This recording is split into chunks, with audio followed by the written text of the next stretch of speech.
water. In fact, when once we gave the details of the water, there has been a saving of about nearly 30% by most of the apartments in Bangalore. Secondly, we are providing solutions as far as energy is concerned. Many of them have put solar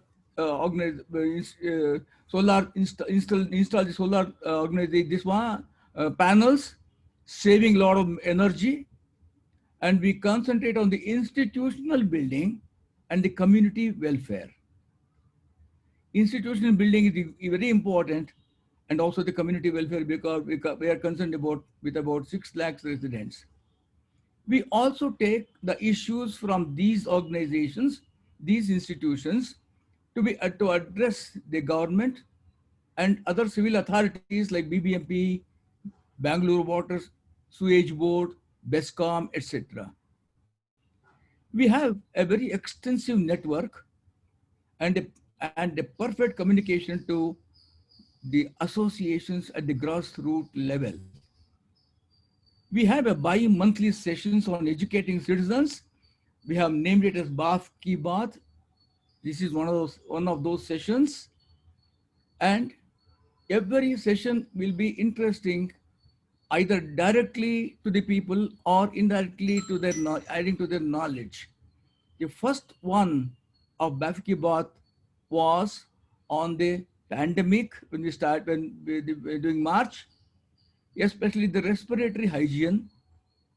In fact, I uh, conducted this session being a yoga facilitator, something about yoga and also the respiratory hygiene. Subsequently, on the pandemic, there were one or two, including the integrated medicine. And our intention is to avoid panic because of the COVID among the member community. Now I will slightly brief. Mr. Rao, can you put your PPT in slideshow mode? Because it is the font is small and not very visible. Some participants are requesting. Thank you. Yeah. Okay. Yeah. Now, I'll be telling something about what are the efforts made by BAF on the COVID issue. We are identifying the COVID everywhere, anywhere and everywhere, and we are wrestling with that every time we hear about the COVID with the apartments. First, we started with a COVID task force. We called them COVID warriors, representatives from the apartments who involved themselves in the task force.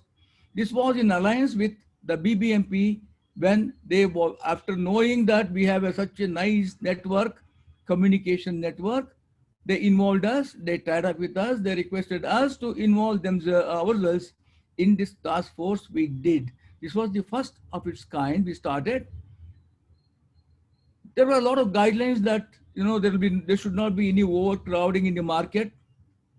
Neither there should be a lot of movement, to restrict a lot of movements of the people. We decided that we should provide the essential services to the gated community within the gates, at their doorsteps, in collaboration with the government of Karnataka, which also recognized us as a partner. We tied up with them in, they used to buy the fruits and vegetables from the farmers directly, because there was no market at that time. There was a distress sale. They started buying that, and we helped them in distributing the same among our community apartments. Looking into this, a lot of other organizations started tying up with us, and the groceries was also included in the essential services. This would enable a disciplined way of buying by the apartment residents by following the norms of social distancing and wearing the mask. The next was when we saw that the COVID went on in different gears, very high, we thought we should have a group called Positivity Group to avoid any panic among the participants, among the residents, by involving those apartments where the positive incidents happened and involving them in a separate group, advising them what is to be done next. This we decided to have it for all the apartments wherever there was an incident. It was 1, 2, 3 earlier. Now I think we have reached about 75, 80, and we have been advising all the people how to go about, and we have identified some volunteers from the apartments who are helping us in knowing more about the control mechanisms, and they advise their own community. Approximately, we have about 900 volunteers, on an average of one per apartment, who will be the contact person from the BIF to take the advice and convey the same and avoid any panic in the apartment, whether it is quarantine or positivity. Positive cases or even the quarantine. Everything is being taken care of as a volunteer by the apartments. After, when we saw that the quantum of incidence is going up, we thought of organizing our own micro COVID care centers. This was under a program of uh, treatment centers in apartments wherever it is found feasible. We thought that we could give a standby solution before they approach the hospital, before they call the ambulance, and the in situ, that is, whosoever doctors were there in the apartments helped us out in providing some services. Of course, we have identified some areas, but we have already, the next slide will give the details of the institution where we have already started. This is in Whitefield, one of the apartments where about 6 rooms in the guest house has been converted into a COVID service center, COVID care center, and there are 4 doctors living in the apartment. In addition, they have taken the assistance of healthcare service providers and the nearby hospital. Whenever there is a need to for any monitoring or further approach towards the case, we do contact these doctors and the healthcare service providers, and wherever it is found necessary to take them to the hospital, they will be taken to the hospital. I mean, this is the present situation. We have only started with one, and we have already identified half a dozen in this regard. In addition, we have also identified some healthcare service providers, the private healthcare service providers, who will be monitoring the home quarantine as well as the centers in remote technology. This is the format in which the communication will go to the quarantine squads. The quarantine squads are located in different apartments, and there is a coordinator and a volunteer, both of whom will be involved in the proper communication. This is the format in which you can see the tie-up with BBMP. They have now called it Neighborhood Home Quarantine Watch and Care. This has already started. This is exactly what I wanted to convey. I think I have taken only 6 minutes. Thank you very much for the nice audience. Thank you. Thank you very much, sir. Thank you very much, Nagaraj. Now I invite Dr. Sanjeev Upadhyaya, the health specialist, to give us a session. And this session is called as the 10 Commandments of COVID. And it will be enlightening us. Over to you, Dr. Sanjeev. Thank you, Raj. Am I audible? Yes, sir. Very clear. Thank you. Thank you. Yes. And if you allow me to just share my screen, you need to just enable me to share my screen. So this is a very, it's a brief presentation, friends. So let me begin thanking. You can share your presentation, sir. Is it? Okay. So it says host disable participant screen sharing. So you need to check. mm, So this 10 commandments is something which I took from famous movie. 10 commands. Basically, it's a 10 simple statements, and I just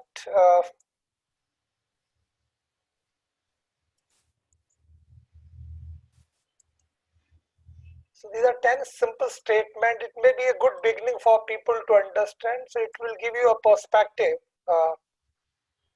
how we should look at the disease.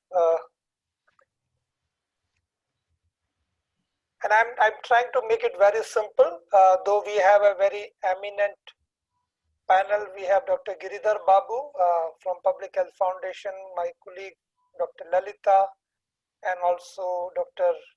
Gentleman from WHO to respond to your queries, and also from BBMP. So these are 10 simple statements. So and I keep on revising them just to let everyone know that how we should look at this pandemic. And these are some are very basic ones. So there are a lot of unknowns about coronavirus. It was late December 2019 when China reported this for the first time, and later on WHO declared this as a public health emergency of international concern. And then March onwards, we all have seen it. So it's more than 6 months since we know about this virus. Let me tell you, there are a lot of unknowns about this virus. So what is true today may not be true tomorrow. This is how evolution happens in science.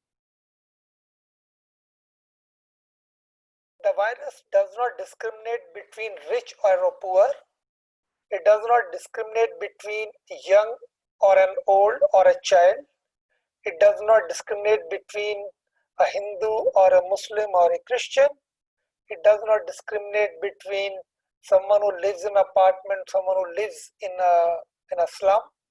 It does not discriminate whether you speak Telugu or Kannada or some other language. So basically, we all are equally vulnerable for this virus. We have instances where young people who run marathons, they succumb due to the disease. Therefore, it is better to understand virus as much as possible, the disease which it causes. So there are a lot of unknowns. So if someone says that WHO or Government of India took this stand in the month of March and now they are something else, there is nothing new about it. For many people who are following science for the first time in this way, may not aware how any research is conducted and how these principles or standards of protocols for any disease or its management comes. So many things which we start early, we stop doing after some point of time. Now second is, as I said, we all are equally vulnerable. I see a lot of teenagers, adolescents, youngsters, they roam in streets, on roads, in fields, also in common public spaces. Probably they think they are young, they are physically fit, they run marathon, they do cyclathon, they are a football player, they play soccer. So probably this disease, or they have a very strong immunity. So let me tell you that the virus is novel, absolutely novel. None of us has any immunity against this virus. Therefore, we all are equally vulnerable. Number 3, and this is very important in current context, and I emphasize a lot on this specific point, which says the masks are effective if everyone wears it. We have enough evidences that show that if people wear masks in a uniform way, if everyone wears when we maintain social distance or a physical distance, that the disease transmission can be brought almost to zero. So we have sufficient evidence, and the graphic which you see on right hand side, it clearly tells what happens if none of us wear mask, or if half of us wear mask, if one who's suffering or if one who's not suffering, if they wear mask, and if both of them wear masks. That is how you see the probability of infection. So that's very important for us to understand that it's a good strategy. It works. We have evidences, but it will work if everyone wears it. If 50% people feel that no, they don't need to wear this, and I always compare this, or I mean, may not be the best analogy, but you can compare it with like wearing helmets. You think that only the motorcycle drivers should wear it, not the pillion? It does not help, because both are equally vulnerable if there is an accident. So masks are effective if everyone wears it. The next is, you may practice precaution 99 times, but it takes one mistake to get infected. All of us started with a big bang in the last week of March when Prime Minister announced the lockdown. We actually observed very religiously for at least for 6 weeks, and even till 2 months, until 3 months. And later we found that probably we understood disease better. It was mandatory for the governments to unlock, to start economic activities. It was important for a lot of people who possibly are not paid by their organization when they sit at home, or they have any means to earn money for their livelihood. So it was mandatory for any state to open economic activities.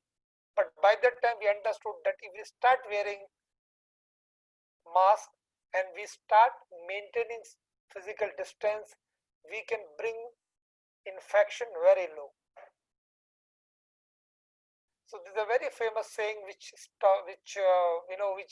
is often referred about terrorism or militancy, that you can be ready on 100 times, but terrorists require only one. They just require one opportunity to hit. It is the same stands true for this virus also. It's important that we should continue to observe same sort of precautions what we were doing in the beginning of pandemic, in the starting. Let me tell you, there are many countries in the world who are still following these two things very religiously, and they brought their infection rate almost to zero. Many people talk about vaccine.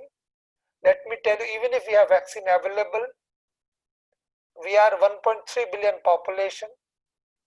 Even if we give 1 billion doses every day and we require 2 shots of vaccine, we require at least 1,300 days to vaccinate the whole population, which means more than 4 years' time. So this is not so easy, my friends. So it's very, very important that we continue to observe these behaviors and continue to follow these practices. My statement number 5 says, leave statistics to epidemiologists and planners. And Dr. Giri is here, who's epidemiologist, and he will certainly vouch. We often hear that the mortality is 2% or 2.5% or 1.5%. See, it is good for statistics and planners and policymakers because they have to make plans. But for individuals, it is either 0% or 100%. You cannot say that somebody is 10% alive, 90% dead, or 2% alive, 97% dead. So for them, it is either death or they are alive. There's nothing in between. So those who take these things very lightly, that nothing is going to happen, I mean, they are probably doing a mistake. It's good for those who are in planning process. They need to understand how many beds the state may require, how many drugs they may require, how many ventilators they may need, or how much mass we require. So it is good for them to understand it, what is the mortality, morbidity, and its implications, ramifications. But for individuals, they should continue to observe these safety behaviors all time without fail. Number 6, and that's very important, and I understand that many people pick wrong information because the source is not right. It says look for authentic source of information, not WhatsApp University or Telegram University or Facebook University. There are very authentic sites, my friends, and you can get latest information. Means in the beginning of pandemic, probably the information was not available to the extent what we have now. There is no reason for us to believe on something written in a forwarded message, and the message is 3 months old, because sometimes these messages take 2 months to reach you, 3 months to reach you, 4 months to reach you, 6 months to reach you, and the information is totally obsolete now. So there are authentic sources, there are websites, Twitter handles or Facebook pages. Those are of Ministry of Health and Family Welfare. You can go to Government of Karnataka or BBMP website. You can go to WHO website and you can look for the information you want. You can go to UNICEF and many other sites.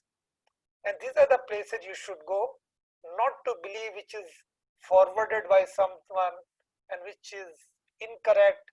Either the information is obsolete or it is totally incorrect, or this is not based on certain evidences.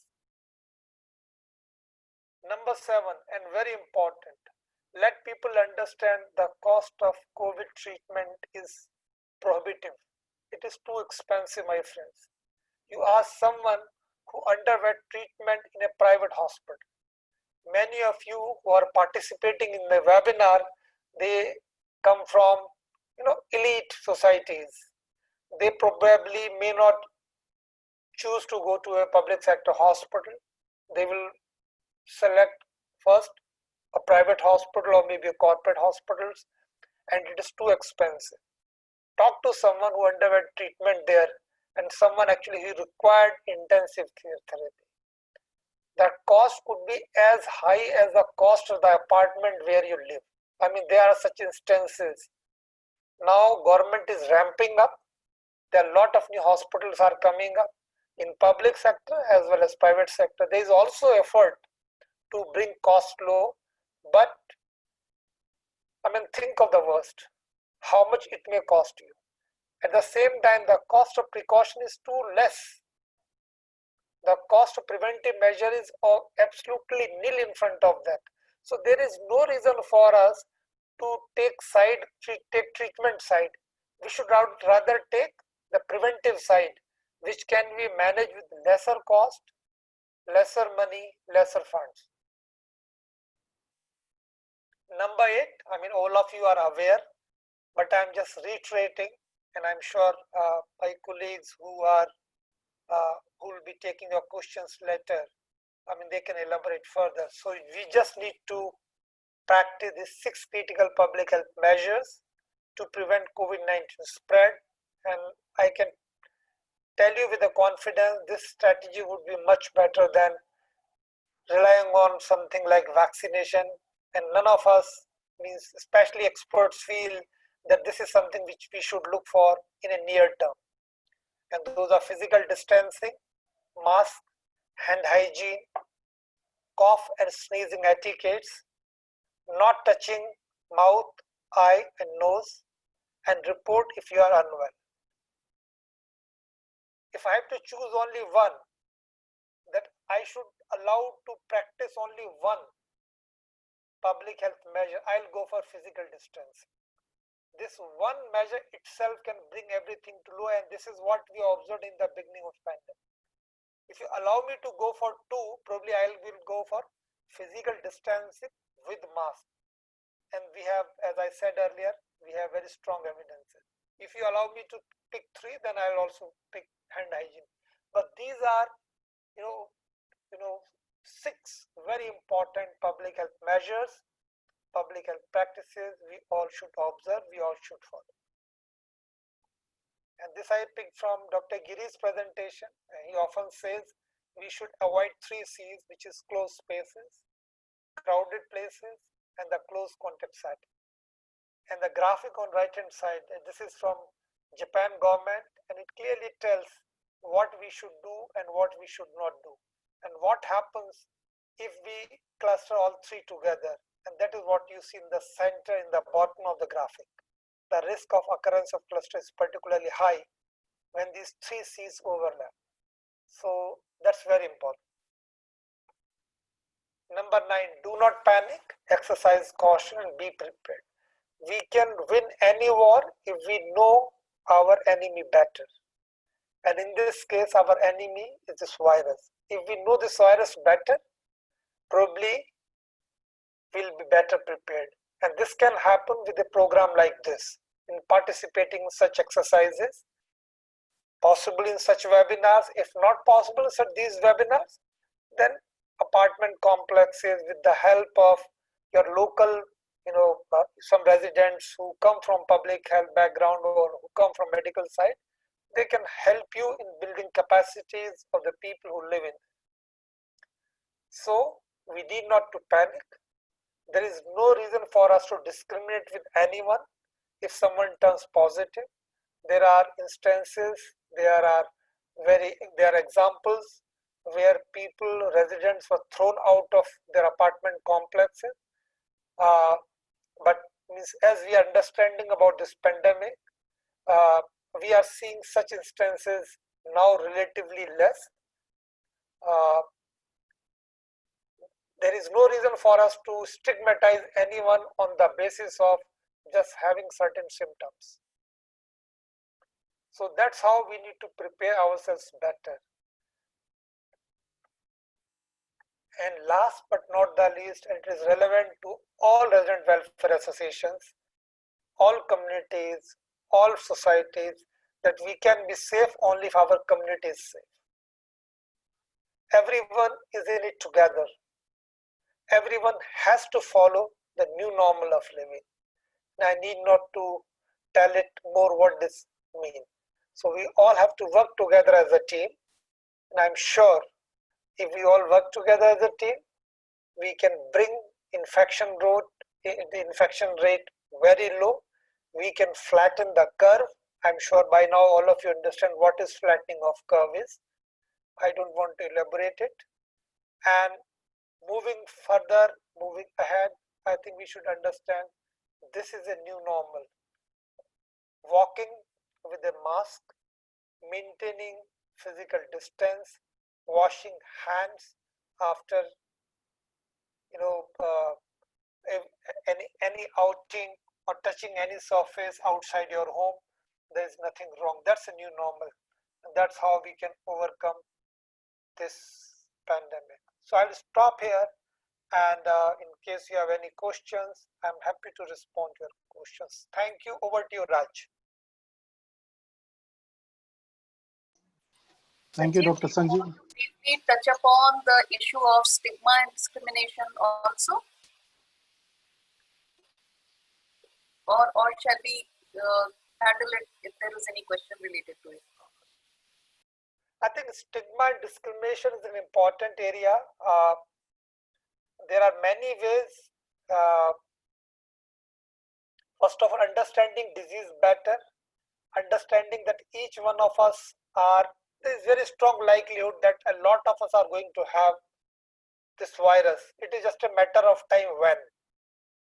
And let's try that we should delay it as much as possible. Let's take it to that level where we have a vaccine, we have better treatment regimens available, and we have a better understanding of the disease. So let's try to delay this as much as possible. And it is possible, my friends. Stigma, discrimination, we should understand there is no reason, because virus does not discriminate. Any one of us can get it. We have famous film stars, celebrities, ministers, even our home minister. There's many chief minister who got it. Even Karnataka CM, Honorable CM, he got it some time back. So everybody is vulnerable, and any one of us can. So there is no reason to discriminate with anyone. And there are ways. There are websites where we have, ample information available about stigma and discrimination and how we can stop it.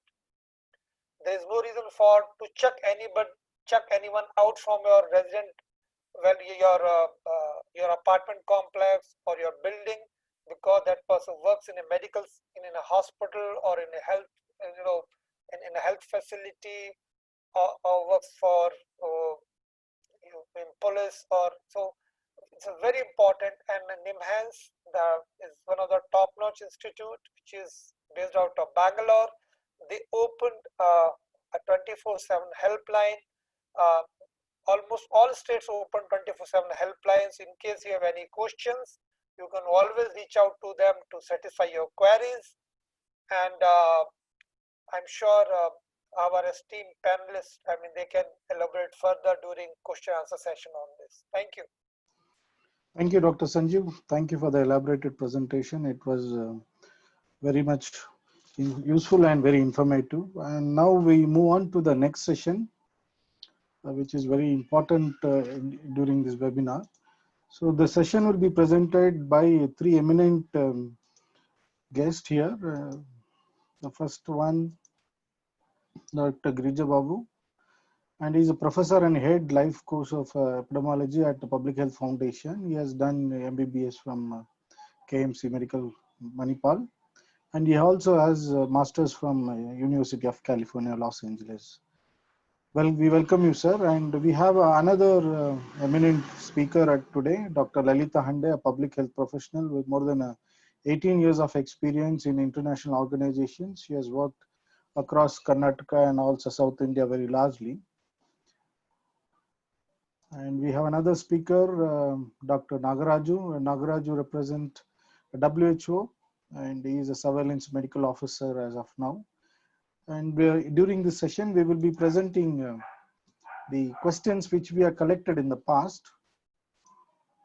So those questions, they will be answering while we over this session. Now I invite all of them.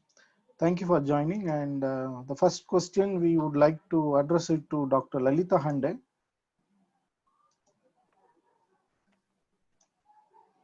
These are the questions which we received while asking the registered participants to share their questions. So Dr. Lalita Hande, what is the incubation period of the virus, and does it differ in children and adults? Good evening, everybody. I'm happy to be in this particular program, and I wish you all the best, and hope this will be a learning experience for everybody. Let me keep my answer very short so that we can take as much questions as possible. So when you ask me about the incubation period for the virus, I would like to explain what you mean by incubation period. So incubation period is nothing but the time period between the exposure to the virus and the onset of symptoms. So for this novel coronavirus, the incubation period is somewhere between 1 to 14 days after exposure. When you take the average of the incubation period, seems to be around 5 to 7 days.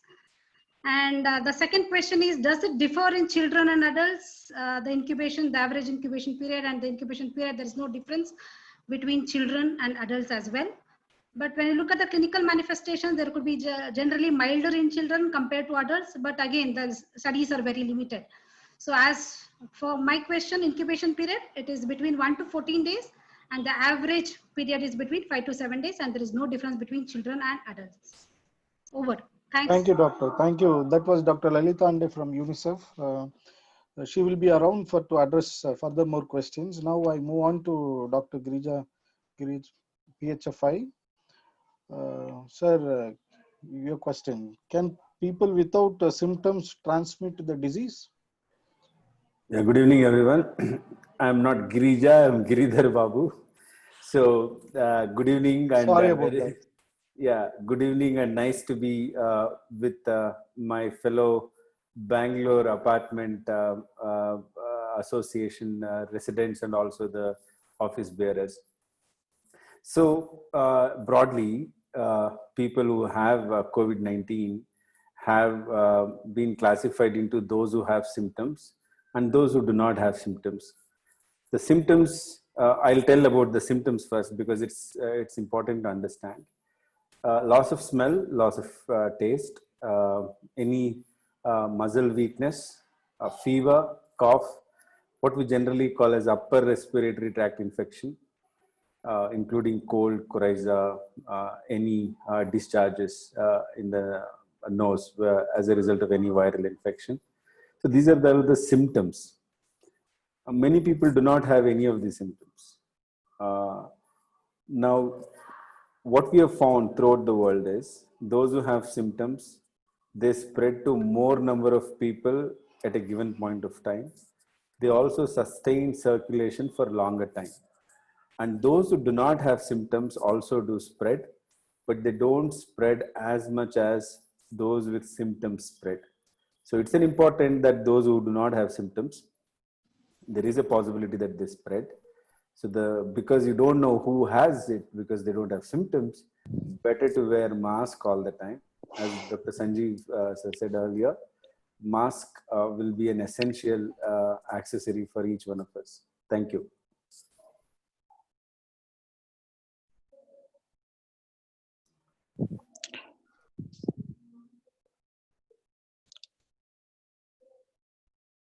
Over to you, Raj. Oh, sorry, I was on a mute. Thank you, doctor. Thank you. That was Dr.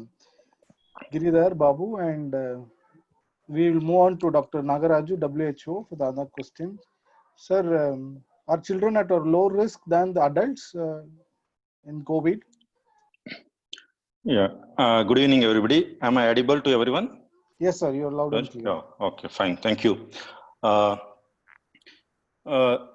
This is the common, because many people know have this conception why we are not seeing much disease in the children. But actually, whatever the research available now indicates that both children and adolescents are susceptible or just likely get infected like any other age group. So there is no exemption for children or adolescents actually, and even they can spread the disease similar to any other age group. What evidence right now we have, as already Dr. Lalita has put in, what we see is the severity of the disease, clinical presentation is, that severity is, chances are very less. It doesn't mean that rule out children will never get severe, they will never get pneumonia, they will not get hospitalized. They do get, and even the mortality can also happen. But chances of this severe symptoms is less compared to other age group. But affected, all the age group are uniformly affected across all the spectrum, all the age group. Over to you, Raj. Thank you, sir. Thank you very much for that. And now I invite Dr. Lalita Andey to address the next question. How long does the virus live on different surfaces? Maybe in our door bells, knobs, and lift, etc. Over to you, doctor. I completely understand, Raj, because people are very panicking about the virus living on different surfaces. So I think at this point of time, we should not be much thinking about that. But still, I would really like to explain that virus lives on different time period in different surfaces. So for example, like in metal, wood, plastics and all, maybe like 2 to 3 days or 4 days. And especially with paper and all, they may live up to 5 days, but there is no specific evidence to say that, these viruses stay on or stick on to these surfaces for a longer period of time. For example, in ceramics, it may live about for 5 days, in glass for about 5 days again. And there is no evidence that the virus will transmit through drinking water or food. We don't have much evidence also to conclude that this particular virus, will transmit through food or water. And I think that more of evidence is required to justify that these viruses live in different surfaces. But what I would suggest is to reduce the chance of infection or to reduce the chance of spreading this virus, we have to clean and disinfect these common touch surfaces and objects in our house and offices every day with any household detergent or 1% sodium hypochlorite if available. Like, for example, like countertops, tables, doorknobs, bathroom fixtures, phones, etc. So this is very critical than knowing the viral survival on different surfaces as of now.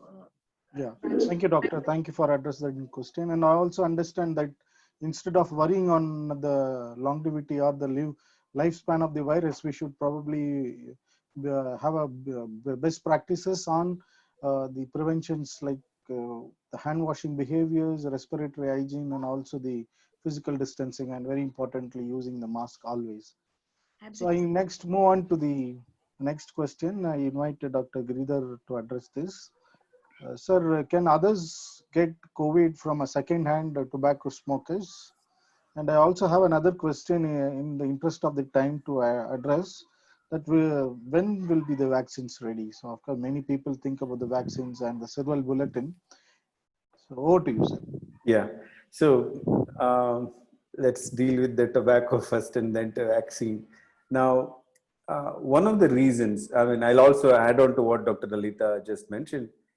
The principal way of spreading the infection is through the respiratory droplets.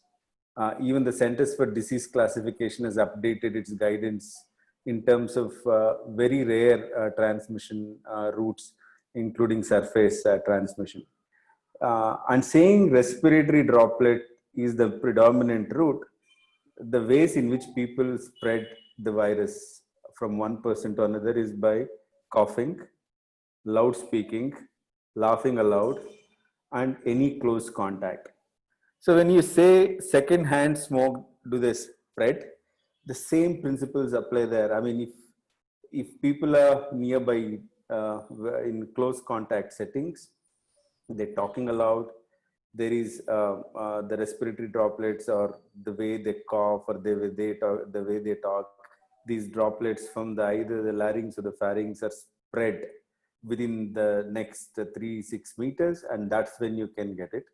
But otherwise, there's no way in which the smoke will carry the droplets through the window and then travel elsewhere. So mostly these droplets fall within the 6 feet distance. That's the reason why people are advocating that, because they're relatively heavier, they won't get transmitted in the air for longer distance. They will fall. And this is the reason why even surface was initially thought to be one of the ways in which these droplets will get deposited, and from there it will go to others. So the next question is on vaccine. Now, I'm not sharing the screen, but generally it is well known now that there are more than 135 candidates for vaccine. More than 6 are now in the phase 3. I mean, instead of going into the details, phase 3 is just the stage before they get approved, which is clinical trial, where a large number of people will be given to understand. For vaccine, there is safety, then there is efficacy, and then once they have proved both, then it will be available for use. The earliest, it will be January to March with all the efforts that are going on. But even when it is available, it will not be available for everybody at the same time. Probably healthcare workers and elderly will get it first. In fact, Government of India is also planning how to prepare the logistics and how to have the plan for vaccine distribution.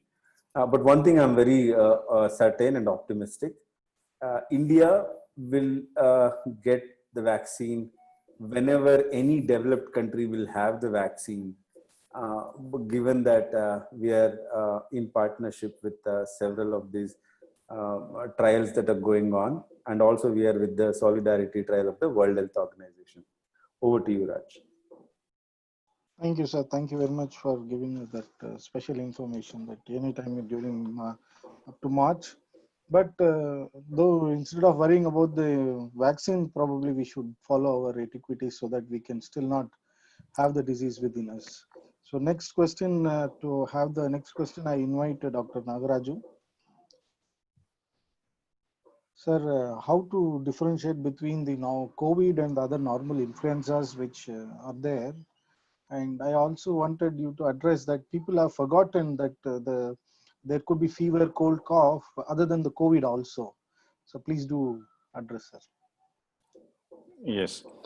So, as a clinician, if a patient comes to me, just by listening to him, just looking at his complaints, it's really very difficult to clinically differentiate between COVID and normal influenza, because COVID symptoms are more or like influenza only. It is almost like similar to viral flu, as Dr. Giridhar Babu has already put. It's a simple fever, cough, and running nose, tiredness, nasal congestion, all the sore throat, all these symptoms are overlap between both normal influenza and COVID.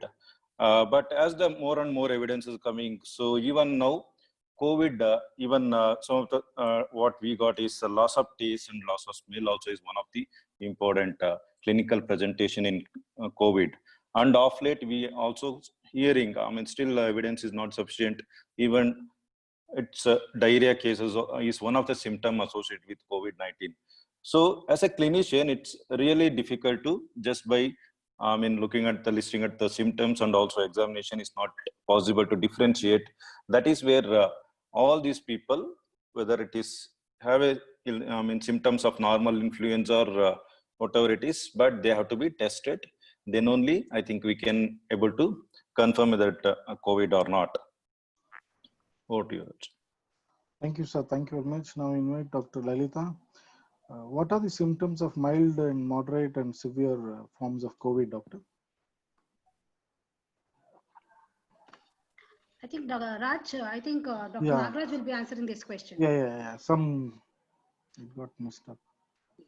Yeah. Okay, I will just continue. Yeah. I will continue that. Okay, as I said, mild is only, they will have very mild complaints, like only fever will be there, cold, cough will be there.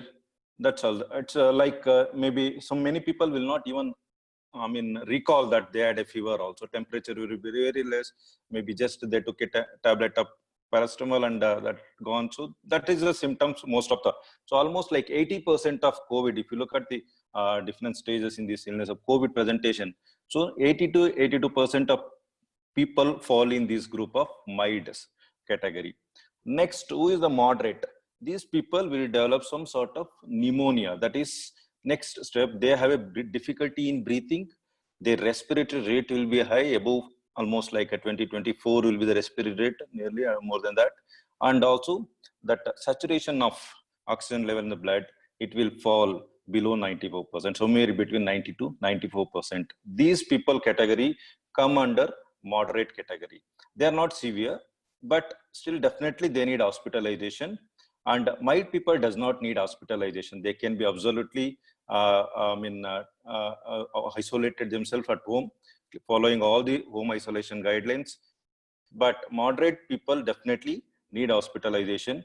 And severe cases, that pneumonia even will be more, and maybe even they will have other system involvement like cardiac problems will be there, and there may be some kidney symptoms also. And these people, and again saturation will come down below 90%. So, and even respiratory rate will be above 30. So these are some of the symptoms of severe. And who are the people who go into severe? It is what we have seen. It is the elderly people above 60 years, and also people who have other comorbid illness, already existing illness like hypertension or diabetes, or maybe they're already on cancer treatment. So wherever there is a chance of immunity level is very low in them, these are the people who go into this severe stage of the disease. I'll just add, these are the classifications only for awareness. The classification is done by a clinician or the health system. We just need to, as a citizen, I just need to get tested. And if it is positive, the health system will decide whether I'm mild, moderate, or severe. Yeah, thank you for that information, sir. Both of you, thank you very much. Yeah, we have addressed. Now I invite Dr. Lalita, the isolations and the quarantine. What is it actually? But many people have the question, what is isolation, or what is home isolation, and what is home quarantine? And also with the new guidelines, it is changing every day. I completely agree, Kulandai, because many of them have the, they are very skeptical about this particular terminology, isolation and quarantine. This isolation and quarantine are those public health practices which are used to protect the public by preventing the exposure of people who may or may not have the disease So for example, I'll tell you, isolation will be for sick persons, while quarantine is for the apparently healthy individual who are probably exposed to the infection. For example, if I am infected, I will be isolated, and my household contacts, they are exposed to the disease. Hence, they will be quarantined. I hope it is very clear now. So isolation for the sick person because I am infected, and quarantine for the apparently healthy individuals because they are exposed to the infection. So my family members will be quarantined, and this isolation separates the sick people with a contagious disease from the people who are not sick. I hope I'm clear. And this quarantine separates and restricts the movement of the people who are exposed to this disease to see if they become sick or not. So basically, as I mentioned earlier, isolation will be for the sick persons, while quarantine is for the contacts of the COVID infected person. For example, maybe households. So I think now it is very clear. Now the new guidelines has come out. If the patient is having mild symptoms, we are offering a home isolation facility, so they can be in their home, take the services, and be in their home environment and enjoy the services. So this is between home isolation and home quarantine. Thank you, doctor. Thank you. Now I invite Dr. Giridhar Babu, whom to be contacted for COVID-19 testing, sir. Actually, many people have the problem and they also have a doubts, and they're not able to reach out to the right place. Many people come to us also, and we read it in newspaper. You're right. Exactly to be. Yeah, thank you. I think this is an excellent question and a doubt that everybody would have.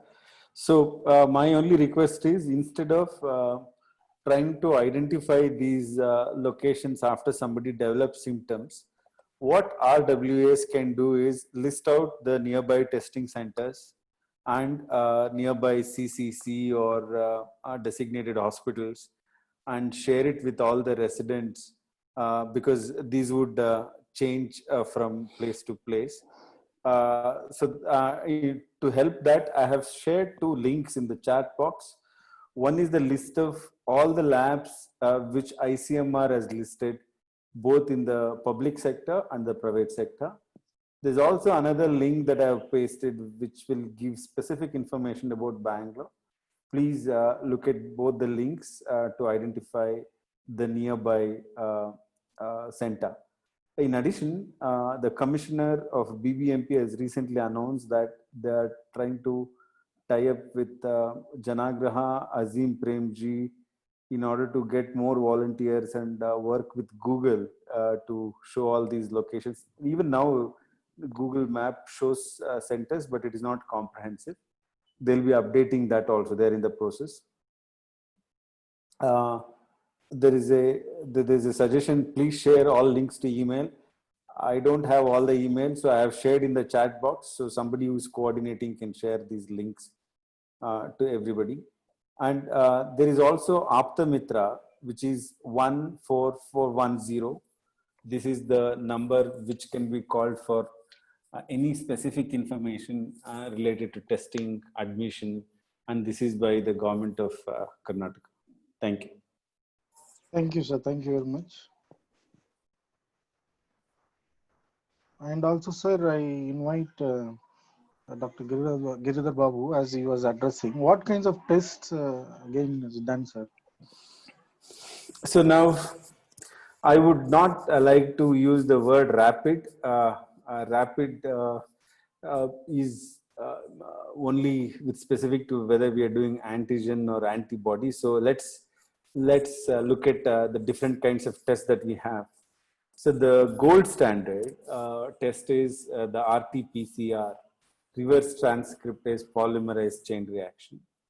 And what it does is, in all these tests, they take the swab, and then there is a medium in which they preserve, and it goes to a lab which is accredited by ICMR. Then they look for the antigen through this technique, RT-PCR, and then they tell whether somebody is positive or negative. We need to bear in mind, even though it is gold standard, the sensitivity is 70%, which means we will be missing, even with a gold standard, around 30% of the people who might be having infection. Compared to this, there is another antigen test, which is generally called as RAT, rapid antigen test, which people are generally using the terminology. The only difference is just like the Precular test for pregnancy, this is designed to be a point of care test where the swabs are taken, they put it in a medium, and then from there they're transferred on to a place where they can tell whether it is positive or negative. The good and bad news I'll tell. The good news is that you get results faster compared to RT-PCR, where it will take at least 1 to 2 days, even with the best setup. In RT-PCR, it will take 1 to 2 days, whereas in rapid antigen, you might get in the next 15 to 20 minutes. But since they're doing in batches, mostly within 1 to 2 hours, you'll get it. And another good news is if somebody is tested positive, then for sure it is positive because its specificity is really good. The problem only seems to be in its sensitivity, where people, if they have symptoms and but still they're tested negative on rapid antigen test, that means as per the protocol of the ICMR, they need to be tested again by RT-PCR. So no test is foolproof. We need to go by whatever the limitations these tests have. And this is the limitation of science, not the limitation of the governments. So therefore, as and when better tests are available, the government will be using them. The third set of tests which we should be aware, not the third, the second category of test is antibody tests. And this only suggests that somebody had an infection in the past. Past means at least 2 weeks ago. And these antibody tests, IgG means infection is already over. IgM means very recent infection or acute infection is going on. So that's about the different kinds of tests. Over to you. Thank you, sir. Thank you very much. Dr. Lalita, please. Oh, this is your question. Where to get tested? Government or private? Where are the results more accurate? Okay. So I feel that. Please answer for us also. This is a good one. So all the tests are done in the ICMR approved labs. So we have more than 100 labs which are ICMR approved, and both are equally good, I say. I should not differentiate between government and private, and just because it is government, it is not of lesser quality, and just because it is private, it is not of higher quality. So if you want the list of the approved labs, you can please visit, as Dr. Sanjeev had already mentioned, in our government website, covid19.karnataka.gov.in. You get the entire list of approved labs. You get the entire list of fever clinics where you have to visit if you have signs and symptoms. And you can also Google Map. But now, as Dr. Giridhar mentioned, that it is getting updated for the nearest fever clinics. And please note that these tests are done at the government laboratories or free of cost. However, in the private facilities, there is a price cap for that by the government, and they charge at rupees 700 for a rapid antigen test and rupees 3,000 for RT-PCR. But be aware that the results are available within half an hour in rapid antigen test when compared to RT-PCR. So I personally feel both of them are equally good. Over to you, Raj. Yeah, it is on the convenience, which is close by and which if Yes. they can go and if they can afford. Yeah, thank you, doctor.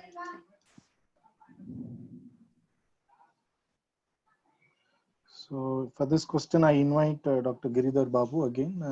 Sir, how to know when one person is actually serious and when to go for the testing?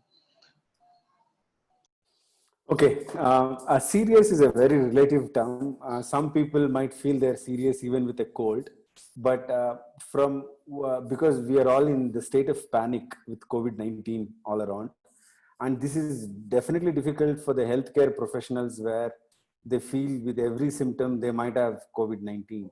So the first thing is to remove panic and fear from COVID-19, as Dr. Sanjeev clearly mentioned earlier, that we are likely to get sooner or later, but then let's face from a total awareness point of view. The critical thing to call somebody might be requiring immediate attention or immediate intervention is when the oxygen saturation is going down. So if somebody is symptomatic, and there are clear guidelines, as Dr. Nagaraj clearly explained, for mild, moderate, and severe. If somebody is in the elderly age group, they also have coexisting diseases. We should not take chances. We should, even if we do not have a poor oxygen saturation, as per the government of Karnataka guidelines, they should be admitted in facilities where oxygen is available. Because when oxygen saturation starts falling, it's rapid. Within few hours, it will become very serious. And if we start searching for beds with oxygen or ICUs at that moment of time, it might be difficult. So a friend for everybody now is pulse oximeter. So my request to everybody in the RWAS is have as many pulse oximeters for the association as possible. And these are not very costly. People can buy, even because this is going to be useful for many purposes, especially if you have respiratory diseases or elderly who might require in future. So like a thermometer, you also buy a pulse oximeter and keep it as your first aid kit. And if somebody is symptomatic, I mean, all of us do not have to test pulse oximeter every day.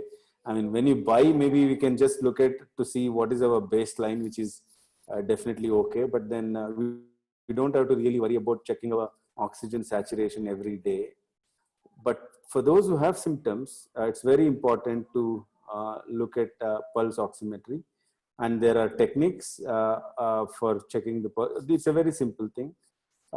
What it does is it looks at these small blood vessels in the capillaries, and then at the palm, in the finger, when you put the pulse oximetry, just the portion of the finger into the device, it will tell what is the level of oxygen saturation in the blood is.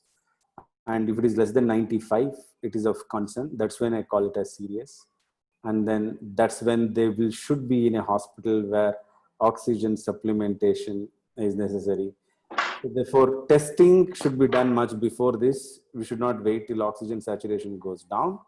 And many hospitals do not admit if the test results are not available.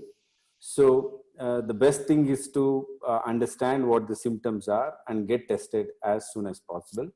And once the results are available, based on the age and the comorbidity criteria, decide on where to get admitted. That most probably you might not require oxygen, but then especially if you have got elderly at home or those with comorbidities, we need to find a bed with oxygen nearer to our home, and we should do that mapping now. Thank you. So there is also another relative question in the chat box where the participants are asking what are the trustable brands, and also there are fake oximeters in the market. So how do we check it probably? I wouldn't be able to comment on the brands, and the best thing is to consult. Generally, the RWAs will have some association with a physician or a pulmonologist or an intensivist. Whomever you have, just show the ask their opinion in terms of which one is to buy. There's no particular preference for one brand over the other. It's not just with pulse oximeter, whether it's mask or anything, there is a risk of having counterfeit or fake devices. So the precautions will be same with everything else. Thank you, sir. Thank you. We are moving on.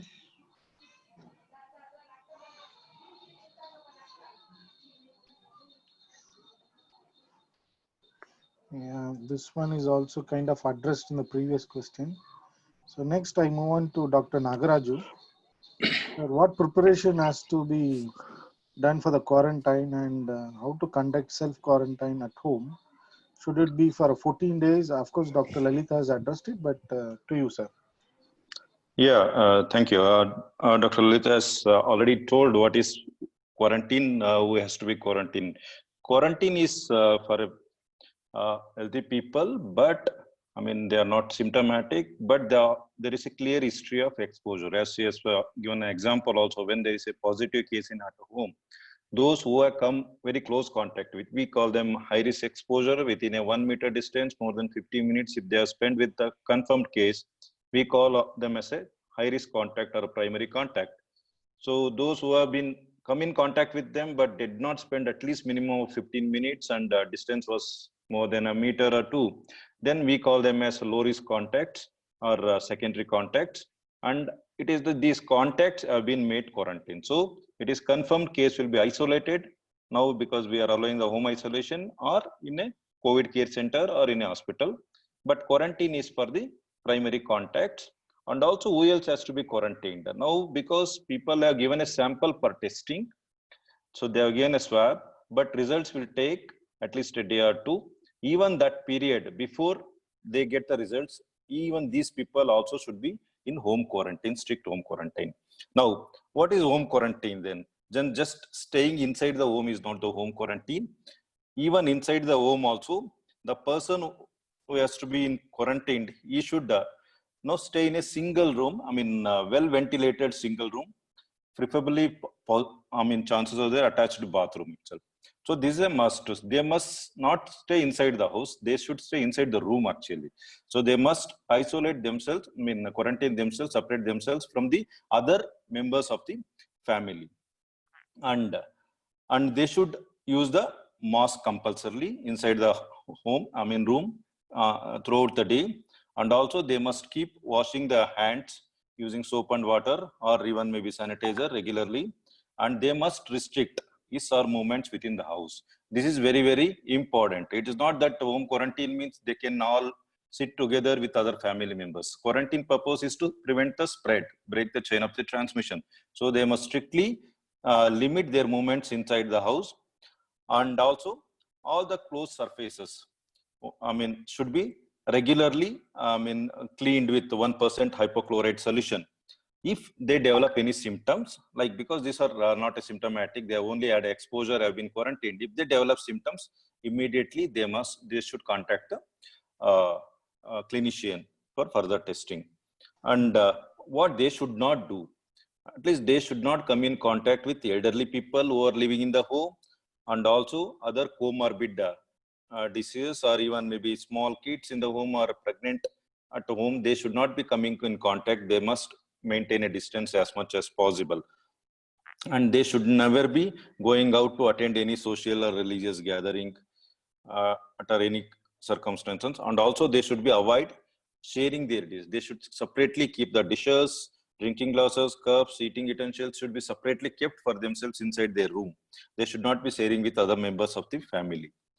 And in addition to this quarantine person, even the family members also should follow some of the clear instructions. Only one family member should be assigned to attend to this person who is under quarantine. Not everybody will come in contact with him. Everybody will provide the services to him. One person should be designated who will be coming in contact. And they also, the person who has been caretaker, he also should compulsorily wearing the mask.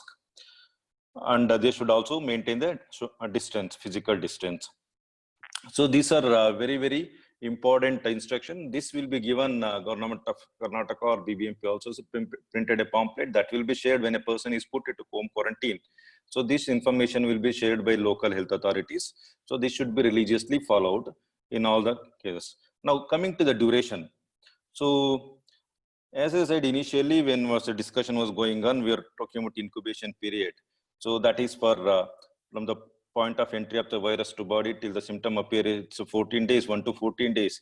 So we always say any disease quarantine, I mean, surveillance period is for 28 days, total 28 days, double the incubation period. But here what we made for the COVID, 14 days is the period of quarantine. It is a strict home quarantine for 14 days, but next 14 days, we call it as reporting period. So that means to say, even after completion of the home quarantine, strict quarantine for 14 days, next 14 days also, if at all, if he develops any symptoms, still he has to report to the system, that is the health system or health authorities, he has to report. So strict quarantine is for 14 days, but surveillance period as a whole for each person will last for 28 days. There's an additional question. If there is a multiple persons in the family and Yeah. who live in the same shelter, how do we do that? I mean, if the question is not clear. I mean, Yeah, multiple how person. to quarantine multiple person members in a home? If, for example, there are 2-3 person who came in a contact with a positive person, Yes. and they live in the same house, so how do we? Yes. Yeah, I mean, if all are quarantined, if all have come, I was talking about exposure, that's a high risk exposure.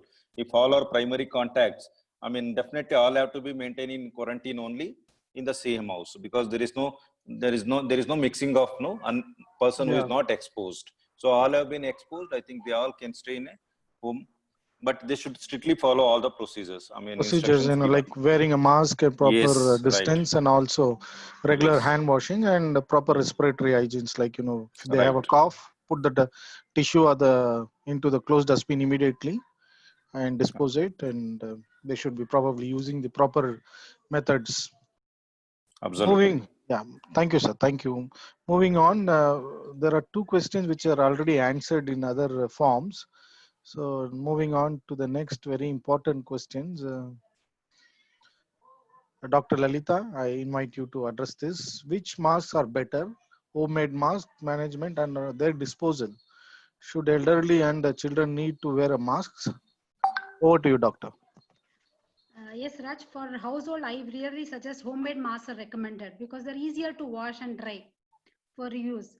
And we should really restrict surgical masks for healthcare workers.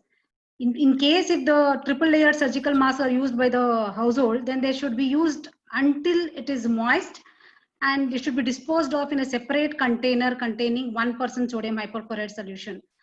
And later they should be handing it over to the local waste management authorities for disposal. This is not happening. So we really recommend homemade masks only because it is easier to wash and dry. If at all, if these other people also wear the surgical mask, then we will be again creating another environmental hazard or waste pandemic, infected waste pandemic in future. So we should be very careful in using this mask. So homemade masks are really essential. And you're asking me, should elderly and children need to wear masks? Absolutely, yes. Both of them, like elderly and children, everybody have to wear mask, and especially you should avoid mask during exercise. I really want to stress on that. Please avoid mask during exercise. You feel very difficult in breathing, but please ensure that you maintain physical distancing at all times. So homemade masks are the best ones. Thank you, doctor. Thank you. And we should also wash our masks. If possibly, use cotton mask, no? Yes. Yeah. The next, I invite Dr. Giriraj Babu. Giridhar Babu. Sorry, sir, I'm not getting Giridhar Babu. Over to you, sir. Boosting individual immunities. I mean, just to break the monotony, I think Giriraj is the name of a chicken. No, actually, I have a friend who's a child specialist. That's fine. He's a child specialist, so I keep talking to. No problem. So, how to boost individuals' immunity for COVID-19? There are no quick fixes. We can't boost somebody's immunity overnight. This is done through lifestyle practices, which include good exercises, good sleep, and healthy food. And these are general. There's no specific aspects. And I'm not an expert on Ayurveda. I'm an allopathic doctor. So I have a lot of respect for Ayurveda as a system of medicine. So I will not be able to give any recommendations in terms of whether any particular kashayam will help. I would request you to please get in touch with Ayurveda practitioners. Thank you, sir. We move on to the next question. This will be addressed by Dr. Lalita. What are the precautions by people going to office? What are the precautions they should take, doctor? Like they never know whether they come into contact, or because these days what happens, people are riding up the cases? All Though, my other speakers, yes, Raj, all my other speakers have already spoken about it from the beginning of the presentation. Even Sanjeev has spoken about it, and okay. Giridhar, and even Nagraj too. But I say that we should ensure safe distance of 6 feet or 2 meters, and we should maintain hand hygiene. We should ensure cough etiquette. We should compulsorily wear mask at all times. And for example, if I am a office goer and if I have comorbid condition, I should check my comorbid status like diabetes, hypertension regularly. I should take my medicines regularly. I should have good nutrition also. And I should also practice precautions if I have elderly people at home. If my parents are aged, then I should be really taking precautions to avoid contact with them directly. I should carry minimal belongings because I carry too many bags. That's a different story. But I say carry minimal belongings for work. Ensure regular disinfection of hard surfaces at office. Please ensure that all the commonly touched surfaces are clean. And if they come in contact, ensure that they go into quarantine. And if they are found to be symptomatic, they should again go test immediately. So these are the basic minimal for any respiratory viruses which we follow. So the same thing which have to be followed for this COVID viruses too. So these are the basic things for office Yeah. goers. Thank you, doctor. In the interest of And one more time, thing, if work permits, please work from home. I really want to tell that. So yeah, yes, thank you, Raj. doctor. Thank you. In the interest of time, we will skip some questions which are actually addressed in the other form. Now I invite Dr. Nagaraju to address this question: how to take care of the elderly people who are with the comorbidities. Many times we have parents or grandparents, family members with the multiple morbidities. So how do we actually deal with them, sir? Yeah, this is very, very important. Dr. Leta has already touched upon on this subject. So first and foremost, as I said, so please have a regular medications. So this is very, very important. Like diabetes, they must be taking their regular medication, and they must be regularly checking their blood sugar level. And if somebody is having asthmatic, and they should be always be having a pulse oximeter and also keep checking their saturation level and other medications. And those things are first. So please keep a stock of all the medication, continue your medication, maintain all your indicators. That's the first. Second thing is we should separately, keep them almost like give a separate room for them and avoid mixing with them, especially when because other people are active and moving around. They will be going to the work, they will be going for something else, and they will come back, and those are the people who chance of carrying virus is more back home is more. So that's why they must take care. So as soon as they come back to home, I think they must practice hand hygiene. So, and also whenever avoid as much as mix up with the elderly. So it doesn't mean that totally isolate them. That should not never happen, but try to avoid as much as possible, at least maintain a social distance when you're talking to them or thing. I think these are, second thing is elderly people only if they are staying, they must limit going out as much as possible. So that's also very unnecessary travel should be avoided. So that's very, very crucial for them. Thank you, sir. Thank you very much. Now we're moving out. Yeah. Now I invite Dr. Giridhar Babu to address this. Sir, should delivery boys and other visitors to be allowed into an apartment? Yeah, I think this is an important question. Now, there are already arrangements, as I know from some of the apartments, that there is a place where they come and deliver, and from there the residents come and pick it up. I think that should be a better way of handling. It will ensure both physical distancing and other precautions to be, including safety, is taken care. Otherwise, handling delivery boys in each of the units of the apartments and ensuring them how they, how spacing is done within a lift when they come with other residents. All these things become difficult, so it's better to have some common area. But now is the time, since unlock has begun everywhere. We cannot be stopping people from visiting an apartment complex. At the same time, we should have strict regulations in terms of how people, once they enter apartment areas, what kind of etiquette, both the respiratory hygiene measures and use of mask, all these things can be ensured by the security and general guidelines as such. So I think this is what we would follow everywhere else, not just within the apartment complex. Thank you very much, sir. And the last question to Dr. Nagaraju. We have. Oops. Just one last in the interest of time. Sir, are there directives on AC and ventilations at home and office? So in the air-conditioned room, how this virus to be dealt?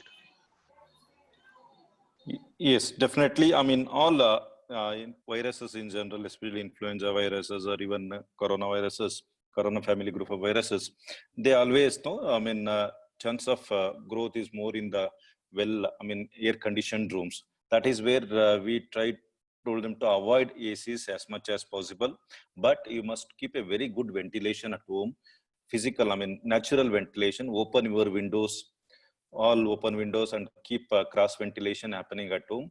As much as possible, less ACs should be used, even both at offices and home.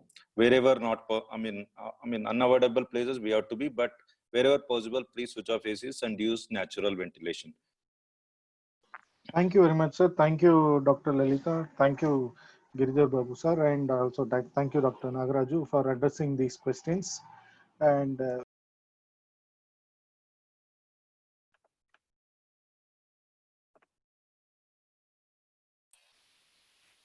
Raj, there are quite a few questions in the Q&A panel. So do we want to take a few if there is time and if there is interest? yeah, yes, Seema. Maybe how do we do it? Sir? So maybe we can Yeah. take one or two, and there are some questions for BBMP also. If we have anyone from BBMP to respond to those, so we No, can take those. The BBMP, they have sent a message. There is some Okay. emergency COVID problem, so they are addressing it. So they are not Okay, available here. let's take a few because those are very, very specific to Bangalore. The participants have sent some questions. We have about 10 minutes more, so we could probably cover those. We can read from the question panel and the ones which are not answered yet, and we can take those up. Yes, we will do that, Seema.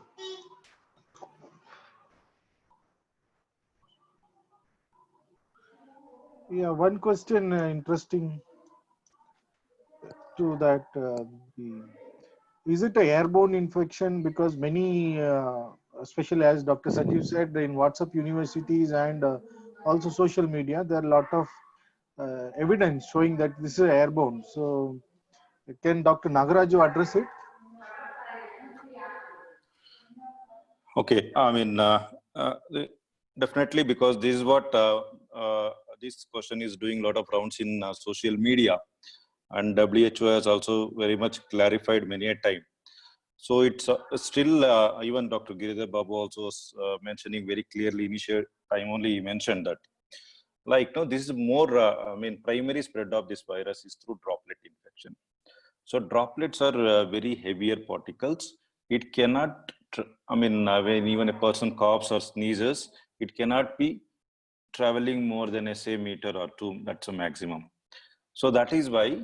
So that is the first mode of, transmission of this COVID-19. Now, what some of the evidences as coming up and what WHO has told, only in a closed larger rooms. So even Dr. Giridhar was talking about loud speaking, loud laughing. Those are the times when there is large people are assembled in a closed rooms. That's why we said 3 C's are important. Avoid closed rooms. So in those areas where some studies have done, it is not it's a totally airborne. It's only those closed surfaces, larger areas. Some studies have done. There is a transmission. There is no absolutely to say that this virus is airborne. We don't have any document. Evidence for that. I think Dr. Giri can add. Nothing to add. Perfect answer. Okay, sir. Thank you very much.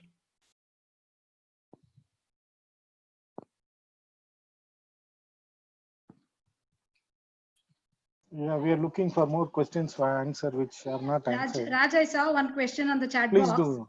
Yes, Will government conduct camps at RWAs? They've asked a question also. Somebody was asking here again. So I would yeah, really please. answer this question. Yes, for Resident Welfare Association, especially in the containment zone, we have our BBMP zonal control rooms, which are coordinating the testing using the random mobile sample collection vans.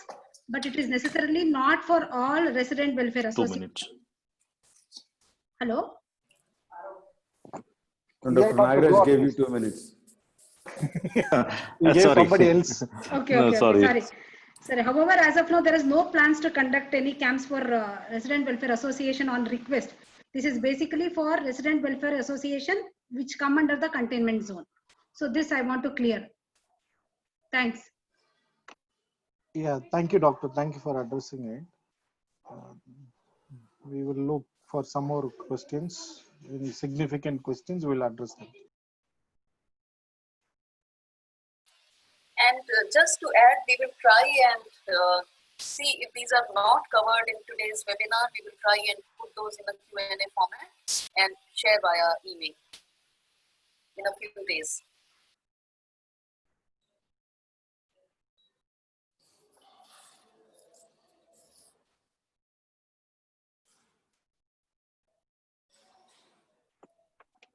Dr. Giridhar, do you like to answer this question? Which one? What about support staff maids serving multiple apartments if infected? Yeah, I was looking at this. So become super spreaders. Yeah, I think we need to be very sensitive about people who work with us. Yeah. Both drivers, maids, and all the other support staff. Now, they are actually from a lower socioeconomic strata. They do not have a financial backup. So, at the same time, our worry is they might be spreading. So, I want to be very clear here. Unless somebody is symptomatic, the government is not going to test. So if in one house, one maid goes and one person in that house is tested positive, it does not necessarily mean that the maid would have got the infection already. If you see across many houses, even within the house, when one person is infected, even if they've spent time with all the other family members may or may not get it. So to think that maids are super spreaders or drivers are super spreaders, I would say most of the spreading occurs within the houses rather than from one house to another house. And the time of contact which is required for, according to the World Health Organization, is unless somebody is coughing, which is symptomatic, unless somebody is sneezing, which is symptomatic, the chances that somebody will get from an asymptomatic should be dependent totally on close contact. So when the maid is coming in the house, if there is physical distancing, and if people are, especially those who are vulnerable, if they are wearing the mask, or if the infected person is already isolated in the separate room, there is no way the virus is going to somehow spread to the maid by crossing these physical barriers, whether it is physical distancing or isolation. So unless somebody is symptomatic in the house and they have come in contact with those symptomatic, where there is a breach of physical distancing, one cannot say as a dictum that all maids by default will transfer the infection from one house to another. So they will be more worried than us. Therefore, we'll have to empower them in terms of, even if the house that they are going, somebody is infected, unless that person is infected, I mean symptomatic, there is no need to panic. And if they are symptomatic, we should allow them, or we should also actually help them to get tested. That's the only way going forward. Symptomatic should be tested. If it is not symptomatic, we should look at the history of contact and then make a case by case decision, and RWAs are well empowered to make these decisions. Or even as a household person, if I am the head of the family or an empowered person within a family, I need to make a decision. For that, we need to have a dialogue with the people with whom we work. But when in doubt, and all the times, wear mask. And one word of caution I will say, because it also spreads by asymptomatic, we are generally careful about maids and drivers, but we will the higher risk of infection is from our own people in the family who are going to workspaces, office, and then coming back, or we going to a vegetable vendor who is not wearing the mask. So therefore, wearing mask can actually prevent infection, whether it is supporting staff or anyone. So that's the message I would want to give regarding all the questions that are related to supporting staff. Perfect. Thank you all. Thank you, Dr. Lalita. Thank you, Dr. Giri. Thank you, Dr. Nagaraju. Now, with a short video which BBMP has requested us to play on COVID, I will play it here. And with this session, we will close it and we will move on to the next session. And that will be dealt by Mr. Manoj. So I have a small video. What to do when you're told that you're COVID positive? If you are in a residential complex, inform the Resident Welfare Association President or Secretary or the designated coordinator. BBMP or Health Department will arrive with an ambulance and make a health assessment only after the department receives the confirmed report. Do not self-drive or go with someone to the hospital. Hospitals won't accept patients by this route at any cost.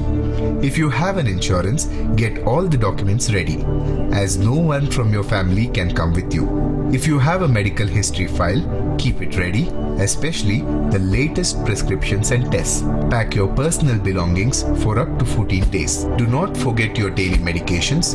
Pack dry fruits if needed. Carry a thermal flask or an electric kettle if need be for hot water needs. Only if you're going to a COVID care center. Ensure you have packed your mobile charger, power bank, laptop, credit card, checkbook, banking details, etc.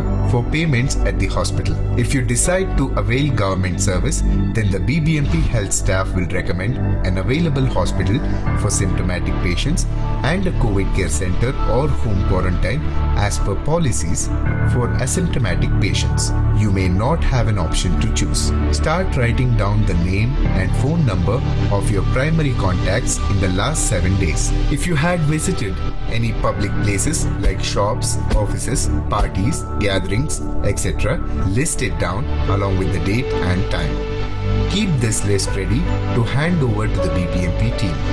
Please be truthful. This is for everyone's good. If your household help, cook, or driver are primary contacts, ensure that your family members inform them immediately.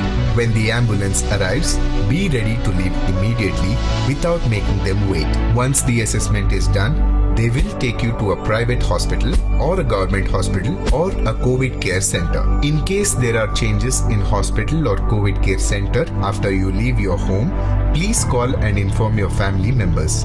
Please be respectful and cooperate with the staff.